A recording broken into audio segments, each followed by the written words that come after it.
दिल से समाज तक। मैं डॉक्टर सुधा गोविंद शर्मा, रूबरू बीकानेर से। बच्चों का विकास और भविष्य के बारे में आज हम बात करेंगे। कक्षा 1 से 10 तक के बच्चों और 10 से 12वीं तक के बच्चों के बारे में बात करेंगे। अभी जैसे 10th का रिजल्ट आया है तो हर घर में उन्हें क्या दिलाना चाहिए, सब्जेक्ट किस स्ट्रीम में डालना है, इस पर चर्चाएं हो रही होगी। कक्षा 1 से 10 तक के जो बच्चे हैं उनके हमें सर्वांगीण विकास पर फोकस करना चाहिए। उन्हें नंबरों की होड़ से मुक्त कर देना चाहिए। कक्षा में प्रथम आना, द्वितीय आना, इस चीज से भी मुक्त कर देना चाहिए।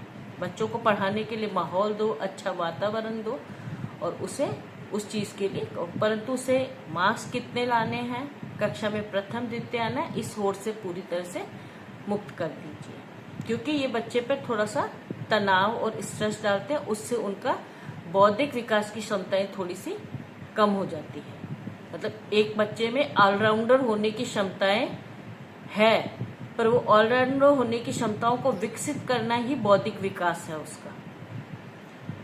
और जब हम इस सब की बात करते हैं तो ये बिल्कुल तथ्य है कि जो कक्षा में प्रथम द्वितीय आए हुए जो मार्क्स है वो हमारे भविष्य की सफलता की गारंटी नहीं लेते हैं। पर हाँ, सर्वांगीण विकास बच्चे के भविष्य निर्माण में नींव का पत्थर जरूर साबित होता है और ये तथ्य बिल्कुल सत्य है। सर्वांगीण विकास स्कूलों में अलग अलग गतिविधियों, एक्टिविटी के द्वारा करवाया जाता है। उसके बाद में पेरेंट्स को भी थोड़ी मेहनत करनी पड़ती है आजकल। पहले बच्चे गली मोहल्लों में आपस में खेल कूद कर सर्वांगीण विकास जैसी सुविधाएं प्राप्त कर लेते थे, ग्रुप में खेलते थे, आसपास स्टेडियम होता था, तो उससे बच्चों का सर्वांगीण विकास होता। सर्वांगीण विकास यानी मानसिक और बौद्धिक विकास। इसके लिए आजकल पेरेंट्स को मेहनत करनी पड़ती है, जाके छोड़ना पड़ता है, अलग अलग क्लासेस लग रही है, उन्हें ज्वाइन करवाना पड़ता है। थोड़ी मेहनत है, पर समय के हिसाब से ये मेहनत हर पेरेंट्स को करनी होगी, क्योंकि ये बच्चे के विकास के लिए आवश्यक है।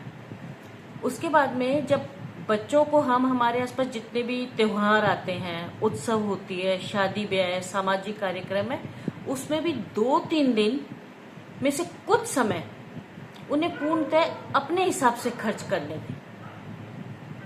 वो उसमें कैसे एंजॉय करना चाहते हैं वो 2-3 दिन उन्हें दें। उसमें से पूरा 2-3 दिन की आवश्यकता नहीं, कुछ समय कि तुम जैसा चाहते हो उसको एंजॉय करो। वो जो चाहते हैं उससे उनकी भावनाएं, उनके भाव, उनके विचार आप तक जरूर पहुंचेंगे।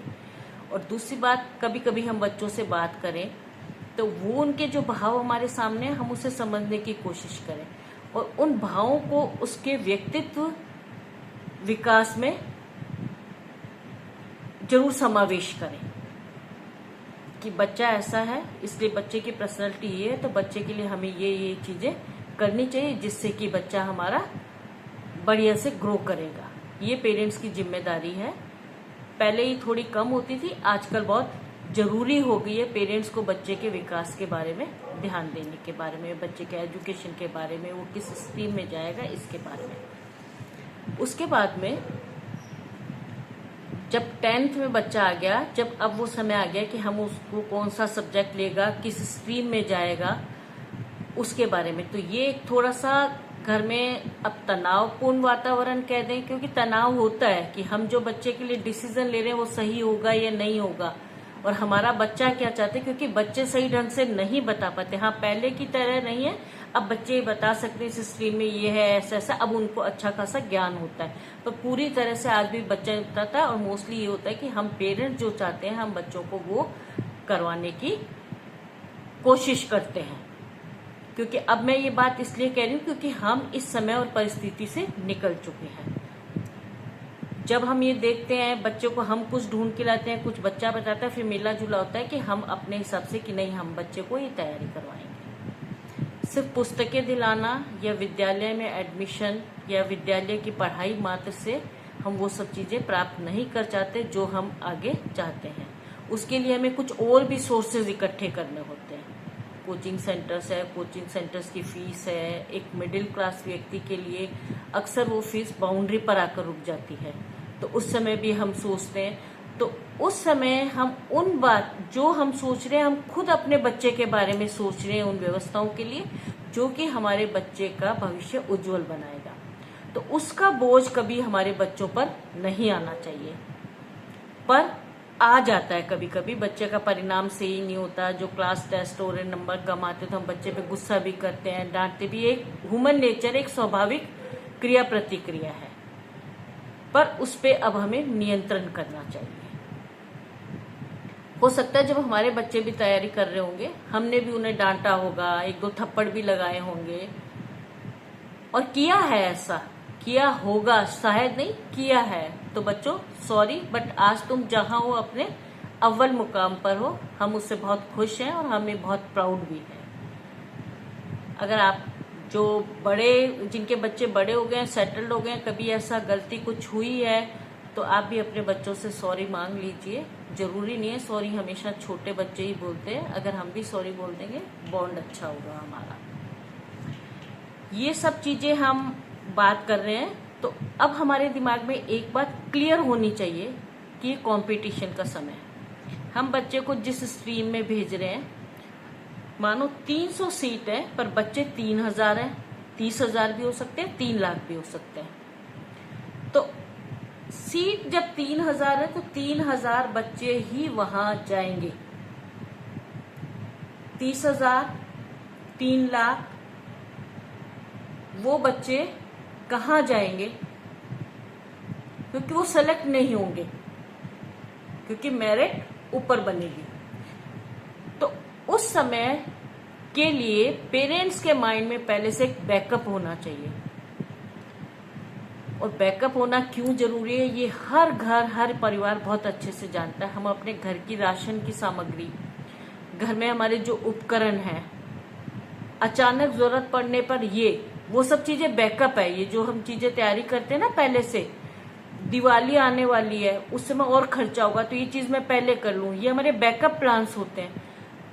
जब हम इन छोटी छोटी चीजों के लिए, नया मोबाइल आया, डाटा ट्रांसफर करना है, इस डाटे का बैकअप रखना है हमें, तो जब हम इन चीजों के बैकअप के बारे में सोच रहे हैं, तो बच्चे के भविष्य का बैकअप क्यों नहीं सोच रहे?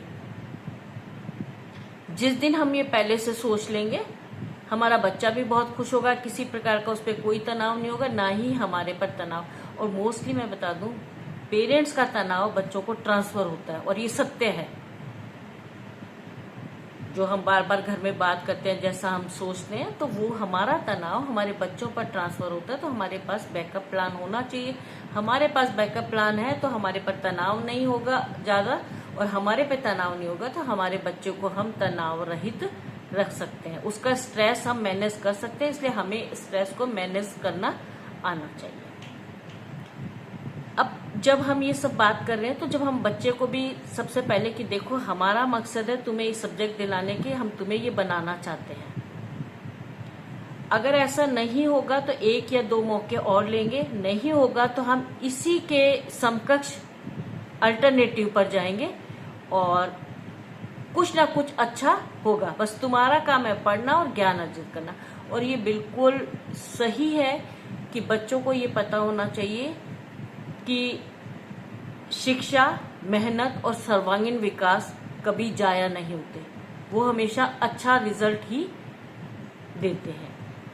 कोचिंग सेंटर्स के लिए भी जरूरी है कि वो हर वीकली टेस्ट, मंथली टेस्ट के बाद में एक मोटिवेशन की क्लास लगाए, जिसमें बच्चों के बारे में ये चीज होनी चाहिए कि जो तुम चाह रहे हो वो होगा, क्योंकि तुम कड़ी मेहनत कर रहे हो, तुम लक्ष्य पर निर्धारित रहो अपने।